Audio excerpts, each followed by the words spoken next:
আসসালামু আলাইকুম। পাঠ শুরু করতেছে হযরতে ওমর রাদিয়াল্লাহু তাআলা আনহু যে তার তাৎপর্যময় ইসলাম গ্রহণের ঘটনা সে সম্পর্কিত অধ্যায়ের বাকি অংশটুকু পাঠ শুরু করতেছি। বিসমিল্লাহির রহমানির রহিম।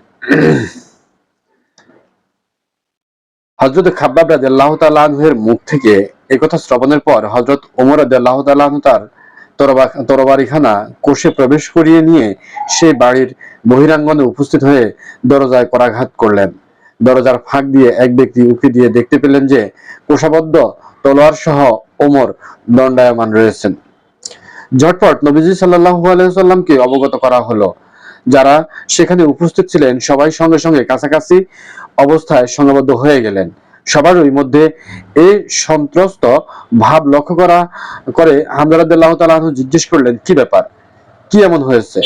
লোকজনেরা উত্তর দিলেন, ওমর বহিরাঙ্গনে দাঁড়িয়ে রয়েছে। হামজা বললেন, ঠিক আছে, ওমর এসেছে, দরজা খুলে দাও। যদি সে সদিচ্ছা নিয়ে আগমন করে থাকে তাহলে আমাদের তরফ থেকে ইনশাআল্লাহ সদিচ্ছার কোনো অভাব হবে না। আর যদি সে কোনো খারাপ উদ্দেশ্য নিয়ে আগমন করে থাকে তাহলে আমরা তাকে তার তলোয়ার দ্বারাই খতম করব। এদিকে নবী করিম সাল্লাল্লাহু আলাইহি ওয়াসাল্লাম গৃহাভ্যন্তরে অবস্থান করছিলেন এবং তার উপর ওহী অবতীর্ণ হচ্ছিল।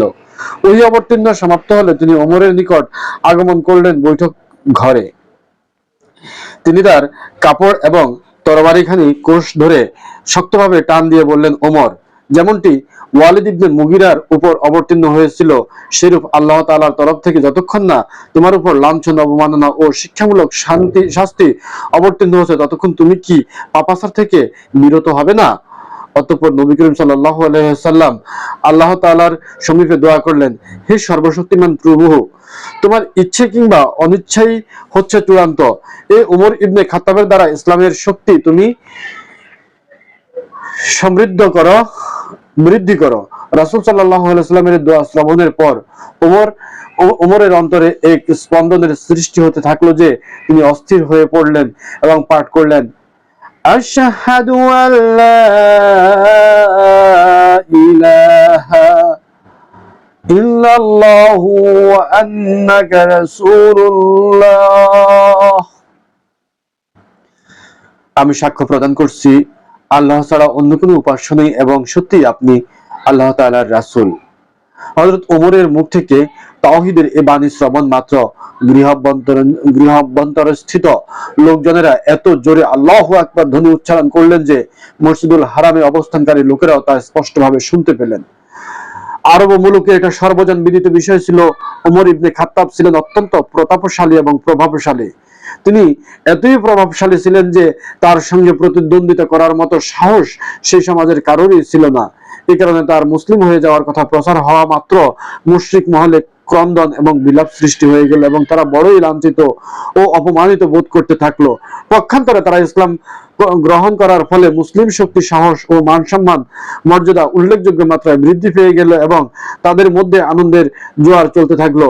ইবনে ইসহাক নিজ সূত্রে উমরের বর্ণনা উদ্ধৃত করেছেন যে যখন আমি মুসলিম হয়ে গেলাম তখন চিন্তা ভাবনা করতে লাগলাম যে মক্কায় কোনো ব্যক্তি নবী করিম সাল্লাল্লাহু আলাইহি সাল্লামের সবচেয়ে প্রভাবশালী শত্রু হিসেবে কাজ করে যাচ্ছে।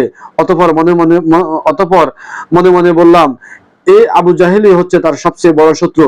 তৎক্ষণাৎ তার গৃহে গমন করে দরজায় করাঘাত করলাম। সে বের হয়ে এসে খোশ আমদেদ বলে আমাকে অত্যন্ত আন্তরিকতার সঙ্গে স্বাগত জানালো এবং বলল, কিভাবে এই অভাগার কথাটা আজ মনে পড়ে গেল? জবাবে কোনো ভূমিকা না করেই আমি সরাসরি বললাম, তোমাকে আমি কথা বলতে এলাম যে আল্লাহ এবং তার রাসূল সাল্লাল্লাহু আলাইহি ওয়াসাল্লামের দ্বীনে আমি বিশ্বাস স্থাপন করেছি এবং যা কিছু আল্লাহ তাআলার তরফ থেকে তার উপর অবতীর্ণ হয়েছে তার উপরও বিশ্বাস স্থাপন করেছি। আমার কথা শ্রবণ করা মাত্র সে সশব্দে দরজা বন্ধ করে দিয়ে বলল, আল্লাহ তোমার মন্দ করুন এবং যা কিছু আমার নিকট নিয়ে এসেছো সে সবেরও মন্দ করুন। ইবনুল জাওজি হযরত ওমর রাদিয়াল্লাহু তাআলা আনহুর বর্ণনা উদ্ধৃত করে বললেন যে যখনই কোনো ব্যক্তি মুসলিম হয়ে যেত তখনই লোক তার পিছু ধাওয়া করত এবং তাকে মারধর করত, সেও তাদের পাল্টা মারধর করত। এজন্য যখন আমি মুসলিম হয়ে গেলাম তখন আমার মামা আসি ইবনে হাশিমের নিকট গেলাম এবং তাকে আমার মুসলিম হয়ে যাওয়ার খবর জানালাম। আমার কথা শোনা মাত্রই সে গৃহাভ্যন্তরে প্রবেশ করলো। অতঃপর কুরাইশের একজন বড় প্রধানের বাড়িতে গেলাম। সম্ভবত আবু জাহেলের প্রতি ইঙ্গিত করা হয়েছে এবং তাকেও বিষয়টি সম্পর্কে অবগত করালাম, কিন্তু সেও গিয়ে বাড়ির মধ্যে প্রবেশ করলো। ইবনে ইসহাক বর্ণনা করেছেন যে ইবনে ওমর বলেন, যখন হযরত ওমর মুসলিম হলেন তখন তিনি বললেন, কে এমন আছে যে কোনো কথাকে খুব প্রচার কিংবা ঢোল শহরত করতে পারে? লোকেরা বলল, জামিল ইবনে মামার জুমাহি। একথা শোনার পর তিনি জামিল ইবনে মামার জুমাহির নিকট গেলেন। আমি তার সঙ্গে ছিলাম। ওমর তাকে বললেন যে তিনি মুসলিম হয়ে গিয়েছেন। জামিল কথা শোনা মাত্র অত্যন্ত উচ্চ কণ্ঠে ঘোষণা করতে থাকলো যে খাত্তাবের পুত্র ওমর বেদিন হয়ে গিয়েছে। ওমর তার পিছনেই ছিলেন। তৎক্ষণাৎ তিনি এই বলে উত্তর দিলেন যে এ মিথ্যে বলছে, আমি বেদিন হইনি বরং মুসলিম হয়েছে।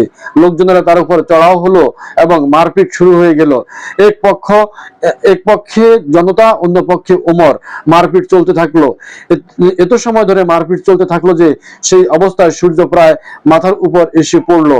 ওমর ক্লান্ত হয়ে বসে পড়লেন। লোকজন তাকে ঘিরেই দাঁড়িয়েছিল।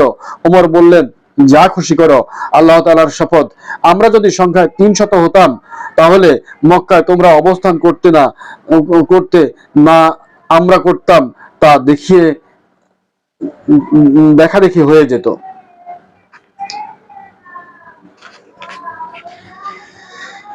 এই ঘটনার পর মুশরিকরা আরো ক্রোধান্বিত এবং সংঘবদ্ধ হয়ে উঠল এবং হযরত ওমরের বাড়ি আক্রমণ করে তাকে হত্যা করার এক গভীর ষড়যন্ত্র লিপ্ত হলো। যেমনটি সহিহ বুখারীর মধ্যে ইবনে ওমর হতে বর্ণিত হয়েছে, তিনি বলেছেন যে ওমর ভীত সন্ত্রস্ত অবস্থায় ঘরের মধ্যেই অবস্থান করেছিলেন। এমন সময় আবু আমর ইবনে ওয়াইল সাহামি সেখানে আগমন করলো। সে ইয়ামান দেশের তৈরি নাকশাদার জোড়া চাদর এবং রেশম দ্বারা সুসজ্জিত চমকদার জামা পরিহিত অবস্থায় ছিল। তার সম্পর্কে ছিল শাহম গোত্রের সঙ্গে এবং জাহিলিয়াত যুগে এই গোত্র বিপদে আপদে আমাদের সাহায্য করবে বলে প্রতিজ্ঞাবদ্ধ ছিল। সে জিজ্ঞেস করলো, কি ব্যাপার? হযরত ওমর বললেন, আমি মুসলিম হয়ে গিয়েছি, এই জন্যই আপনার জাতি আমাকে হত্যা করতে ইচ্ছুক। আস বলল, তা সম্ভব নয়। আসের এই কথা শুনে আমি মনে কিছুটা শান্তি পেলাম, কিছুটা দুশ্চিন্তা মুক্ত হলাম। অতঃপর আস সেখান থেকে ফিরে গিয়ে লোকজনের সঙ্গে দেখা সাক্ষাৎ করার উদ্যোগ গ্রহণ করলো। তখন জানতাম জনতার ভিড়ে সমগ্র উপত্যকা গিজ গিজ করছিল। জনতার অগ্রভাগ অবস্থিত লোকজনকে জিজ্ঞেস করলো, তোমরা কোথায় চলেছ? উত্তরে তারা বলল, আমরা চলেছি খাত্তাবের সন্তানের একটা কিছু বিহিত করতে, কারণ সে বেদিন বিধর্মী হয়ে গিয়েছে। আস বলল, না, সেদিকে যাবার কোনো পথ নেই। একথা শোনা মাত্রই জনতা আর অগ্রসর না হয়ে তাদের পূর্বের স্থানে ফিরে গেল।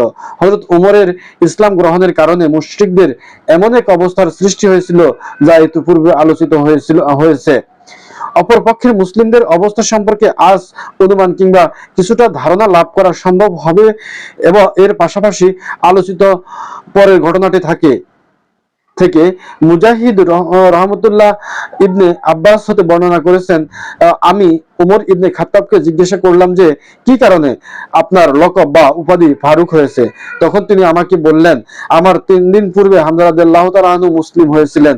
অতঃপর তিনি তার ইসলাম গ্রহণের ঘটনা বর্ণনা করে শেষে বললেন, আমি যখন মুসলিম হলাম তখন আমি বললাম, হে আল্লাহ তাআলার রাসূল, আমার কি সত্যের উপর প্রতিষ্ঠিত নয় যদি জীবিত থাকে কিংবা মরে যায়?